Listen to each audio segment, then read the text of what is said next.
Pediram para você falar sobre Chesterton, já que você é um grande conhecedor dele. O Chesterton foi junto com o Corsão e junto com o professor Orlando Fedeli, foi quem me fez retornar para a igreja, né? Eu encontrei Chesterton. Mas você era batizado, não era? Não, eu me afastei da igreja quando eu vim para Belo Horizonte, eu sou do interior, e vim para estudar, etc. Entrei na universidade, me tornei esquerdista de 4 costados. E o Chesterton foi quem me trouxe. Por quê? Porque até então, até eu encontrar Chesterton, depois eu encontrei Corsão, mas até eu encontrar Chesterton, eu achava que toda a superioridade do mundo intelectual era de esquerda. Eu não conhecia o intelectual superior do direito, entendeu? Então, e onde foi que encontrou Chesterton? No Canadá? Pois é, muita gente já me perguntou como é que você tropeçou num livro do Chesterton. Eu não sei, eu não lembro. Eu lembro o livro, foi o Hereges, que depois eu traduzi. O livro que eu li primeiro do Chesterton foi o Hereges. E o Hereges, ele escreveu aquele livro contra os hereges, que era eu, entendeu? E assim, o Chesterton é isso para mim. Ele é um meio que Deus me deu para minha conversão. Depois eu passei a notar, na época que eu conheci Chesterton, que não tinha quase nada de Chesterton traduzido. Então eu comecei a traduzir lá no blog, artigo, etc. Depois vinha traduzir uns livros. Hoje muita gente traduz Chesterton, eu acho ótimo, que tem muitos livros dele em português e tem uma coleção. A obra completa dele está em português? Não. Falta os artigos jornalísticos, né? Ele tem... a obra jornalística do Chesterton é 10 vezes maior do que a obra dos livros que ele escreveu. Então, assim, tem... Quando eu era mais novo, eu tinha um projeto de fazer uma tradução temática dos livros, da obra jornalística do Chesterton. Por exemplo, eu já tinha separado, para começar a fazer tradução, dos artigos de jornal, são artigos de jornal, que ele fala sobre evolução. Porque é muito engraçado ele falar sobre evolução, né? Mas, tem assim, algum que você lembra do argumento que ele dava? Fiquei velho e... assim... Não, ele faz troça, né? Pessoal, né? Não é do elo perdido, não é perdido que continua perdido. Missing link is still missing. Assim, mas era uma coisa muito interessante. Teve uma discussão muito longa do Belloc com aquele historiador também, como é que ele chama? H.G. Wells. Wells. E o Chesterton de vez em quando dava umas cutucadas no Wells, porque a discussão estava em andamento. Essa discussão é muito interessante, tem livros a respeito, quer dizer, eles escreveram livros um contra o outro, etc, sobre a teoria da evolução. O Wells era evolucionista, né? E ele sempre dizendo, olha, gente, o elo perdido continua perdido, não tem jeito de achar esse pessoal, não. Mas assim, a obra jornalística do Chesterton é uma coisa extraordinária. São 30 anos de artigo de jornal, né? Nossa, é muito. E aí você vê como é que era o nível intelectual da época dos leitores. Porque hoje, o leitor médio no Brasil é capaz de não entender um artigo de jornal do Chesterton, sabe? Sobre qualquer coisa. Porque o Chesterton tem uma coisa. Qualquer assunto que ele falava da religião. Ele inseria, porque... Ele nasceu em que ano? Ele nasceu em 1874. E ele se converteu quando? 1922, com um detalhe. Ele só não se converteu muito antes, porque ele estava esperando a esposa dele se converter. Porque a esposa dele é que levou o Chesterton de um certo ateísmo, assim, inconsequente, para a igreja anglicana. Então ele dizia, a minha esposa é que me apresentou a cruz de Nosso Senhor. A High Church, né, que é muito próxima da igreja católica lá, né? Porque a igreja anglicana tem 3 níveis, né? A High, Middle e Low Church. A Low Church é uma coisa mais desse evangelismo bem rasteiro. Mas a High Church é muito próxima da igreja católica. Inclusive o Chesterton, ele se refere à High Church anglicana como anglo-catolicismo. Mas de qualquer forma ele ficou esperando. E chegou um ponto na vida dele que ele estava tão desesperado para se converter que um padre, sabendo que ele estava assim, foi lá para a esposa dele e falou: olha, ele vai enlouquecer se você não liberar aí, libera geral aí e tal. E ela conversou com ele e falou: não, vai, minha hora ainda não chegou, mas você tem que se converter, etc. Aí ele se converteu em 1922. E ela 4 anos depois. Inclusive ele deixou a fortuna dele toda para a Igreja Católica. Ele teve filhos ou não? Não. E, por alguma razão, eu acho que ele ou ela não podia ter filho. Mas então o Chesterton ele tinha o espírito católico muito antes de se converter. Em 1908, você vê, 22 ele se converteu. Ele escreveu um livro que era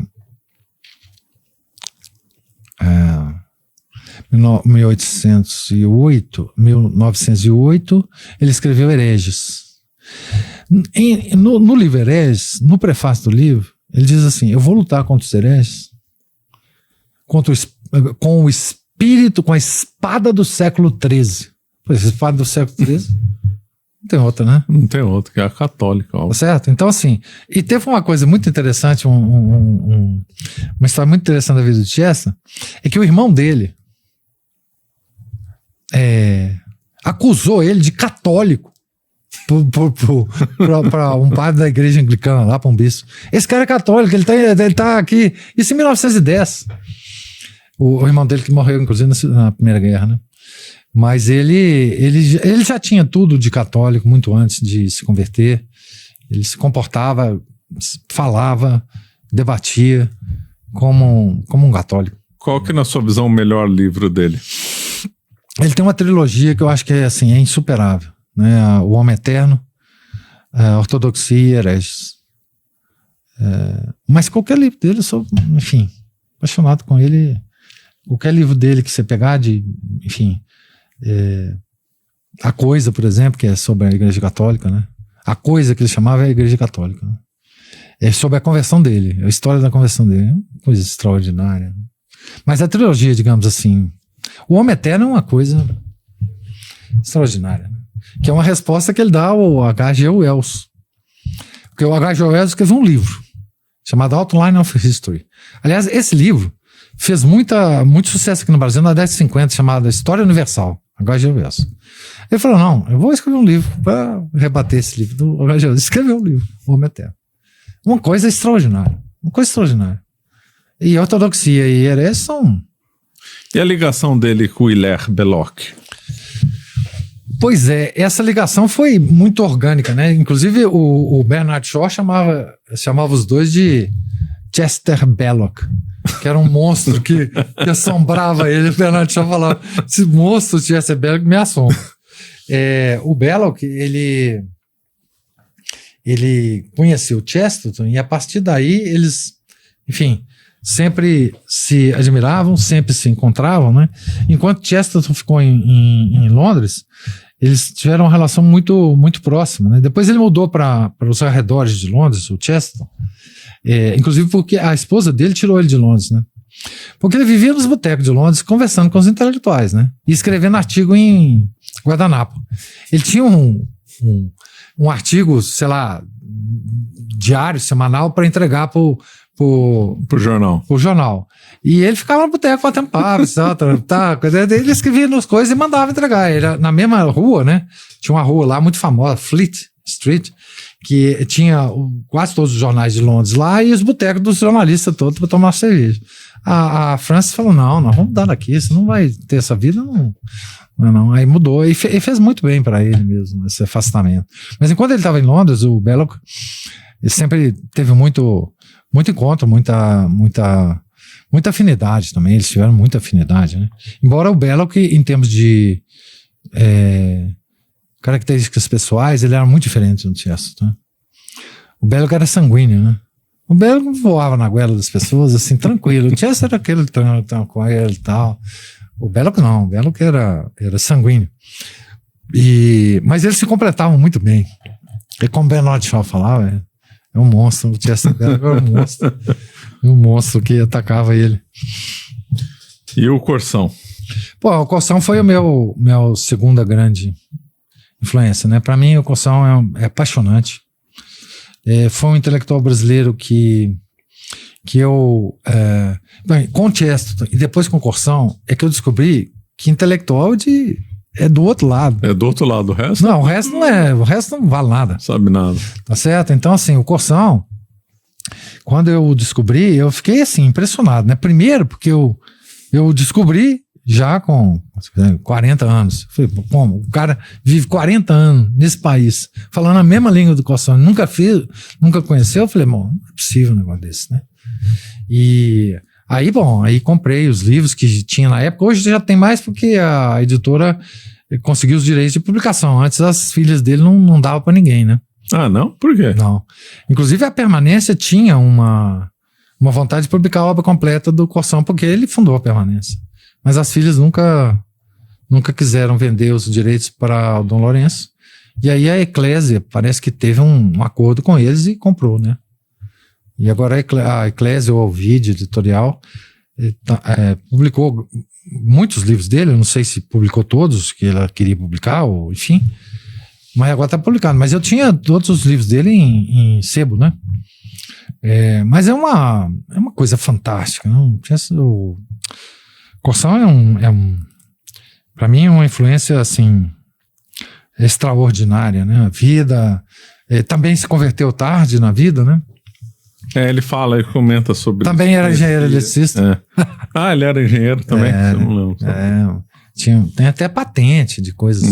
Trabalhou muito na área de... Foi professor do IME, na fundação do IME, Instituto Militar de Engenharia. Mas enfim... Qual que você acha o melhor livro dele? O melhor livro dele, em termos de... A Descoberta do Outro, porque é a história da conversão. Agora, Conversas em Sol Menor é uma coisa linda. Linda. E são ensaios autobiográficos dele. Linda, emocionante, né? Enfim, tem o Desconcerto do Mundo, que é um negócio magistral.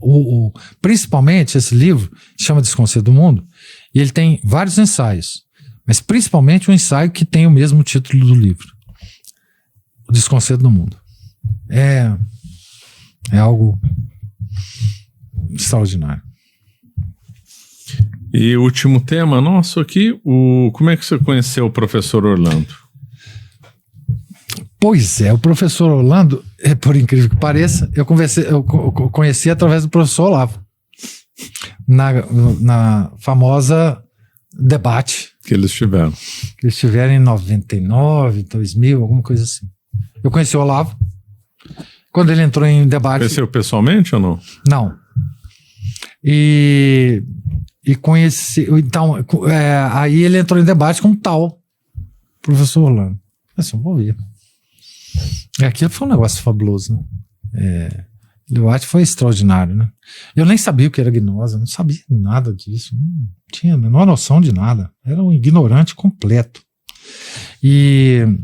Então, tem 24 anos de vida, né? Suponho que eu era ignorante no ano 2000, a minha vida, a partir daí, tem 24 aninhos.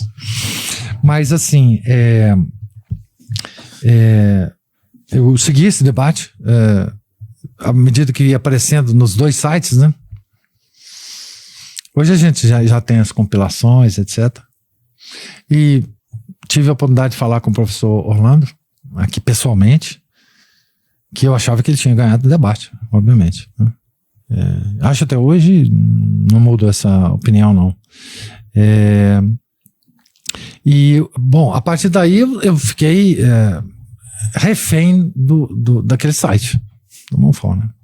Não tinha um dia que eu não ia lá procurar uma nova carta, né? As cartas do professor. Pelo amor de Deus, aquilo ali era um melhor negócio... que a outra. Assim, e outra, né? Qualquer dúvida que você tivesse, você podia ir lá, que tinha um caderno lá te explicando sobre protestantismo, sobre não sei o quê, você podia ir lá, tinha uma obra, ou um ensaio, e para mim passou a ser referência total, né? pessoas que me perguntavam, você sabe sobre isso? Eu falei, não sei não, mas lá tem. Você procura lá que tem certeza que tem. Né? Então eu li aquelas cartas todas, me emocionei demais com certas cartas. Nossa, tem carta lá que até hoje eu me emociono e tal.